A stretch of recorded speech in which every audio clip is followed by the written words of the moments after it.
தாயாக வந்தென்னை தயை கூட்டுவாயா, சேயாக தினம் என்னை சீராட்டுவாயா. உலகெங்கிலும் வாழும் மகர ராசினியர்களுக்கு உங்கள் செல்வ கார்த்திக்கு நண்பு கலந்த வணக்கங்கள். 2025 மார்ச் மாதம் 29ஆம் தேதிக்கு மாறக்கூடிய இந்த சனி பயிற்சி ஆகட்டும், மே மாதம் மாறக்கூடிய 14ஆம் தேதி மாறக்கூடிய குரு பயிற்சி ஆகட்டும், அதே மாதிரி மே 18ஆம் தேதி மாறக்கூடிய ராகு பயிற்சி, இந்த 3 பயிற்சிகளும் மகர ராசிக்கு இந்த 2025 மே மாதத்துக்கு பிறகு என்ன செய்யும்? ஏன் இந்த மே மாதத்துக்கு பிறகு அப்படின்னு நம்ம சொல்றோம் அப்படின்னா, கிட்டத்தட்ட இந்த 3 பயிற்சிகள் இந்த மே மாதத்துக்குள்ள நடக்குது. பட் இந்த மே மாதத்துக்குள்ளான பார்த்தீங்க அப்படின்னு சொன்னால் மார்ச் 29லேருந்து மே 18 வரைக்கும் ஒரு 50 நாளைக்கு சனி ராகு இணைவு தைரியஸ்தானம் உங்களுடைய ராசியிலிருந்து ஏழரை விலகினாலும் கூட ராகு சனி இணைவில் இருக்க போகிறாங்க. கிட்டத்தட்ட 5ல் இருக்கக்கூடிய குரு 6வது வீட்டுக்கு போகிறாரு, ருணரேக சத்துஸ்தானம். அதே மாதிரி ராகு உங்கள் ராசிக்கு 2ல் வராரு, கேது 8வது வீட்டுக்கு வர்றாரு. அப்போ இந்த நிகழ்வு மகர ராசி ஏதாவது பாதிக்குமா, இல்லை இந்த காலகட்டங்களில் நம்ம என்னெல்லாம் பண்ணோம்னா அந்த மே மாதத்துக்கு அப்புறம் நல்லா இருக்க போகுது அப்படிங்கிறத பார்க்க போகிறோம். ஏன்னா நீங்கள் பார்த்துருப்பீங்க தம்ப்நெயில்ல மாயாஜாலம் நடக்க போகுதுன்னு கூட நம்ம எடுத்துக்கலாம். ஏன்னா பொதுவாகவே பார்த்தீங்கன்னா இந்த டைம் பீரியட் அப்படிங்கிறது உங்களுடைய ஏழரை சனி முடிவுக்கு வர்றது மிகப்பெரிய ஒரு நல்ல நன்மை. ஒரு முழு கடலையும் கடந்த மாதிரி எத்தனை விதமான கஷ்டங்கள், எத்தனை விதமான பிரச்சனைகள், இன்னைக்கு இழப்புகள் மேல் இழப்பு, பிரச்சனை மேல் பிரச்சனை, கடன் வாங்கக்கூடிய சூழல், குடும்பத்தில் பிரச்சனைகள், தொழிலில் நஷ்டங்கள் நிறைய சந்திச்சுட்டு இன்னைக்கு ஒரு மாதிரி நீங்களே ஒரு சக்கையை பிடிஞ்சு வெளிவிட்ட மாதிரி வந்தாச்சு. இன்னைக்கு ஓரளவுக்கு ஏழரை சனி முடிவுக்கு வந்த பிறகு ஒரு தைரியம் வந்தாச்சு. நமக்கு அந்த தைரியமே நம்ம அடுத்த கட்ட நேரம் கொண்டு போயிட்டு இருக்கு. பட் இருந்தாலும் கூட இந்த சனி பயிற்சி அப்படிங்கிறது உங்களுக்கு ஒரு நல்ல ஒரு ஃபேவரான பயிற்சி. பட் ராகு குடும்பஸ்தானத்துக்கு போகிறார். அப்போ என்ன பண்ணணும் நம்ம அப்படின்னா, ரொம்ப நிலையான முடிவுகள் இதை தான் பண்ண போகிறோம் அப்படிங்கிற ஒரு வரையறையை கம்பல்சரி வச்சுக்கணும். ஒரு பிளான் இல்லாமல் இருந்தீங்கன்னா இனிமேல் பிளான் பண்ண ஆரம்பிங்க. நான் இதை தான் பண்ண போகிறேன் அப்படிங்கிற ஒரு பிளானை நீங்கள் வச்சுக்க. சம்மந்தமில்லாத ஒரு விஷயத்தை பண்ணி மாட்டிக்காதீங்க. பிளான் பண்ணி பண்ணுங்க. கண்டிப்பாக 100% மே மாதத்துக்கு பிறகு பெரிய பிரச்சனை வரப்போகிறது கிடையாது. பிஸ்னஸ் நல்லா லாபகரமாக இருக்க போகுது. அதே அளவுக்கு பார்த்தீங்கன்னா வேலை இழந்து வேலை இல்லாமல் நிறைய சிரமப்படக்கூடிய நிறைய பேர் பார்க்குறோம். நிறைய பேர் பார்த்தீங்கன்னா இன்றைக்கி வேலையை மாற்றம் செய்யலாமாங்கிற கேள்வி தான் அதிகமாக இருக்குது. பட் அஸ்ட்ராலஜி பார்க்க வரக்கூடிய அதிகபட்ச நபர்கள் கேட்கக்கூடிய கேள்வி என்ன அப்படின்னா, சார் நான் எப்போ ஜாப் மாற்றம் செய்யலாம், எனக்கு நல்ல ஜாப் எப்போ கிடைக்கும், எனக்கு எப்போ நல்ல ஊதியம் நல்ல சம்பள உயரோட வேலை கிடைக்கும் அப்படிங்கிறது தான். சார் நான் படித்த துறை ஒன்று, வேலை செய்கிற துறை ஒன்றா இருக்குது, எனக்கு எப்போ நல்ல படித்த துறைக்கு தகுந்த மாதிரி நான் என்ன எதிர்பார்க்கணும் அதுக்கு தகுந்த மாதிரி வேலை எப்போ கிடைக்கும் அப்படிங்கிற கேள்விகள் தான் அதிகம். இந்த கேள்விக்கு விட மகர ராசியை பொறுத்தவரை கண்டிப்பாக கிடைக்குங்க. இதில் எந்த மாற்றுக்கிறதும் கிடையாது. 6ல் குரு புதனுடைய வீட்டில் அமர்ற அந்த நிலை வந்தாலும் கூட உங்களுக்கு ஒரு இடமாற்றத்தோட நல்ல ஒரு மாற்றத்தோட சம்பள உயர்வோட நல்ல வேலை கட்டாயமாக கிடைக்கும். இதில் எந்த மாற்று கருத்தும் இல்லை. தைரிய சனி தைரியத்தை கொடுத்து நல்ல வாய்ப்பையும் வேலையும் கட்டாயமாக கொடுப்பார். இதில் மாற்றுக்கிறதே கிடையாது.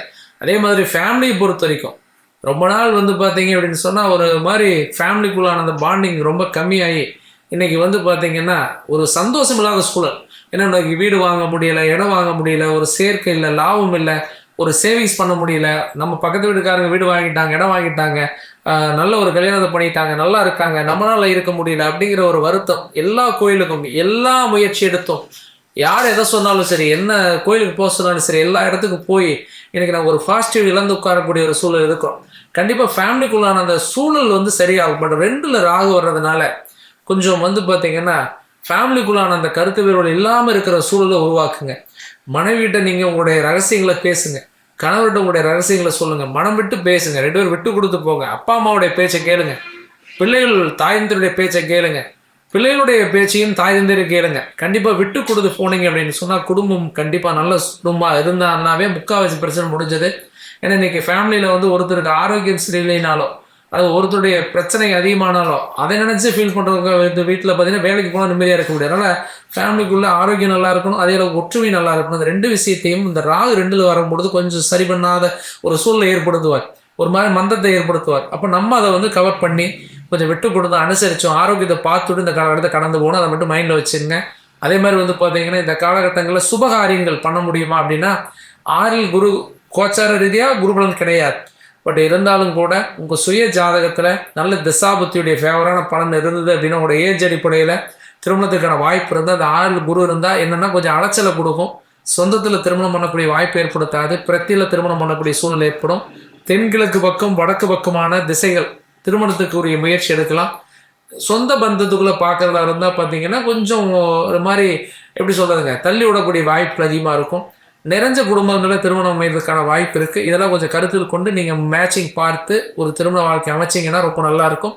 வீடு மனை அமையக்கூடிய வாய்ப்பு இருக்குது. பட் கடன் அதிகப்படுத்தாமல், கடனை பெருசுப்படுத்தாமல் இருக்கிற மாதிரி இருந்தால் மட்டும் நீங்கள் இந்த காலத்தை யூஸ் பண்ணுங்கள். நல்ல வாய்ப்புகள் காத்துட்ருக்கு. தைரியமாக இருங்க, நல்ல விஷயங்கள் நடக்கட்டும். பொதுவாக பார்த்தீங்கன்னா இது வரைக்குமான டீட்டெயிலான ப்ரெடிக்ட் பார்த்தீங்க. சனி ராகுடைய அந்த பயிற்சி, கிட்டத்தட்ட குருவுடைய பயிற்சி, சம்மந்தப்பட்ட பலன்களை பார்த்தோம். பட் இருந்துட்டாலும் கூட நிறைய பேருடைய ஜாதகத்தில் இருக்கக்கூடிய கணிப்புகள் என்னென்னா உங்களுடைய ஜாதகத்தில், சுய ஜாதகத்தில் கிரகங்களுடைய பொசிஷன் கிட்டத்தட்ட பார்த்தீங்கன்னா 9 கிரகங்களுடைய செயல்பாடு ஒவ்வொரு விதத்தில் இருக்கும். ஆனால் இந்த ராகுகேது பயிற்சி, சனி பயிற்சி, இந்த குரு பயிற்சிக்கு மிகப்பெரிய முக்கியத்துவம் நம்ம கொடுக்கறதுக்கான காரணம் என்ன அப்படின்னா, அது பார்த்தீங்கன்னா உங்களுக்கு கிட்டத்தட்ட 2.5 வருஷத்துக்கு ஒரு டைம் சனி மாறுறதுனாலையும், ராகுகேது 1.5 வருஷத்துக்கு ஒரு முறை மாறுறதுனாலையும், குரு 1 வருஷத்துக்கு ஒரு முறை மாறுறதுனாலையும் அது முக்கியத்துவம் நம்ம கொடுக்குறோம். ஆனால் பட் அந்த கிரகங்களுடைய செயல்பாடு உங்கள் சுய ஜாதகத்தில் எந்த அளவுக்கு சப்போர்ட் பண்ணுது, உங்கள் ஜாதகத்தில் இப்போ என்ன திசை நடக்குது, கிட்டத்தட்ட சனி திசையா, புதன் திசையா, ராகு திசையா, அந்த திசைக்கு என்ன புத்தி நடக்குது, அது நடப்பு திசை நல்லா இருக்கா உங்களுக்கு, அது மாராதிபதி திசையா, இல்லை யோக திசையா, அல்லது பாவ திசையா, அந்த திசையுடைய தன்மை என்ன, நம்முடைய யோக பலன் என்ன, நம்முடைய பிறப்பு கர்மாவுடைய பலன் என்ன, இப்போ நடைமுறை கர்மாவுடைய பலன் என்ன, இதை எல்லாத்தையும் கருத்தில் கொண்டு தான் நம்முடைய பலாபலங்கள் இயங்கிட்டு இருக்கோம். அப்போ அதை பொறுத்து சில காரியங்கள் செய்யலாம், சில காரியங்கள் செய்ய வேண்டாம். இந்நேரத்தில் பிஸ்னஸ் பண்ணலாம், இந்த பிஸ்னஸ் பண்ண வேண்டாம். உங்களுக்கு இரும்பு சம்மந்தப்பட்ட தொழில் தான் செய்யணும், இல்லை இரும்பு சம்மந்தப்பட்ட தொழில் செய்யக்கூடாது. இப்படி நீங்கள் உங்களுக்கான சாதகமான பலன்கள். ஏன்னா இந்த ஜாதகம் அப்படிங்கிறது சாதகமான நேரம், சாதகமான அமைப்புகள் எப்போ வருது அப்படிங்கிறத தெரிஞ்சுக்கிறதுக்காக தான் இந்த ஜாதகமே நம்ம பார்க்குறோம். அப்போ இந்த சாதகமான சூழல் உருவாகிற பொழுது அதை எப்படி யூஸ் பண்ணிக்கணும், சாதகமில்லாத நேரத்தில் நம்ம எப்படி நம்ம கவனமாக இருக்கணும், இதே தான். அப்போ அது கண்டிப்பாக உங்களோட கிளியர் கட்டாக உங்கள் சுய ஜாதகத்தை ஃபஸ்ட்டு நீங்கள் கண்டிப்பாக தெரிஞ்சு வச்சுக்கணும். ஒரு சிலருக்கு சுய ஜாதகம் இருக்குது, கரெக்டாக ஜாதகம் ஆண்டும் நீத்தலாம் எழுதி வச்சு பார்க்குறவங்களும் இருக்கார். ஒரு சிலருக்கு இந்த கம்ப்யூட்டரில் போடுற அப்படிங்கிறதுனால ஒரு சில டேட்டா டப்பறது டைம் தப்பாக சொல்லியோ, அல்லது டைம் தெரியாமல் மாற்றி ஏஎம்பிஎம் போட்டோ, அல்லது சில குழப்பம் தப்பான ஜாதகத்தை வச்சுக்கிட்டு பார்க்குறவங்க நிறைய இருப்பாங்க. அதனால் ஃபஸ்ட்டு கிளியர் கட்டாக உங்கள் date of birth, time, birth place வச்சு சுய ஜாதகம் சரியாக இருக்கான்னு ஒரு டைம் பாருங்கள். சுய ஜாதகம் கொண்டு இல்லைனாலும் வருத்தப்படாதீங்க, அதையும் நம்ம ரெடி பண்ணி கொடுத்துட்ருக்கோம். அதையும் நம்ம ஆன்லைனில் உங்களுக்கு 100 பேஜில் இருந்து கிட்டத்தட்ட 110 பேஜ் வரைக்கும் உங்களுடைய வாழ்நாள் ஜாதகம் மாதிரி கணிச்சு கொடுக்கலாம். அதே மாதிரி பார்த்தீங்கன்னா உங்களுக்கு 10 வருஷம் பலன் முதற்கும் நம்ம கணிச்சு கொடுத்துட்ருக்கோம். அதையும் நம்ம வாங்கினாலும் நம்முடைய கார்டை நம்பர் பண்ணுங்கள், கால் பண்ணுங்கள், அதுக்கு தகுந்த மாதிரி டீட்டெயில்ஸ் நம்ம சொல்கிறோம். அதே மாதிரி உங்கள் சுய ஜாதக டீட்டெயில் தெரிஞ்சு பார்த்துக்கணும்.